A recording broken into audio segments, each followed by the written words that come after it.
ដើម្បីថ្លើមកាមេរ៉ានេះយើងដល់មុខកម្មវិធី VB 6ណាហើយក៏មកយើងបើកវិញបើកវារួចហើយយើង register អីរួចអស់ហើយចូលដល់ផ្ទាំងមួយនេះ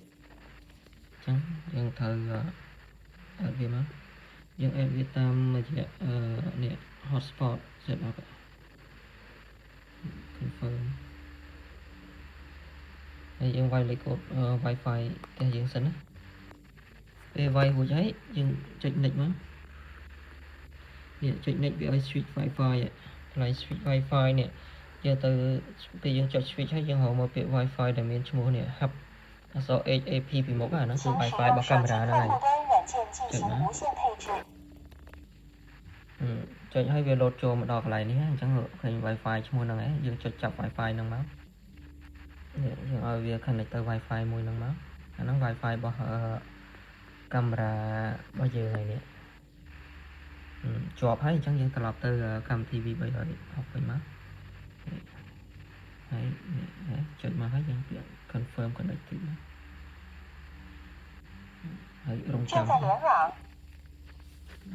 ហើយចាប់ដើម connect ទៅអូតូខ្លួនវាយើងចាំសិនណា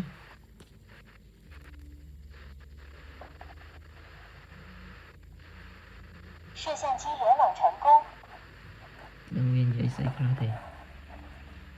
摄像机添加成功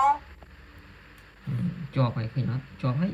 ចូលមកដល់កន្លែងហ្នឹងយើងដាក់ឈ្មោះកាមេរ៉ាយើងទៅបានហើយនេះដាក់ស្អីស្រេចយើងទៅចង់ដាក់ឈ្មោះអីក៏បានហើយចុចពាក្យដានមកកន្លែងនេះគេឲ្យទិញ storage plan នេះកន្លែងនេះយើងបាច់ទិញទេយើងដោះ tick វាចោលមកហើយកន្លែងនេះ push ពេល alert យើងដាក់វានេះមកដាក់វាបើកមកព្រោះអីពេលខ្លះយើងត្រូវការឲ្យវា alert ចូលទូរស័ព្ទដៃយើងណាអូខេចុច confirm ចប់ហើយអានេះមាន enable មុខងារច្រើននេះយើងចង់ enable នេះចង់ enable ចង់អីដាក់ enable មកមិនចង់ទេមិនបាច់ទេហើយនេះចូលមកបើចុះកោឆ្វេងស្ដាំហើយនេះអត់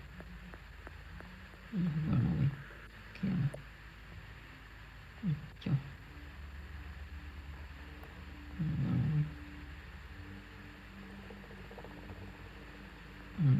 ត់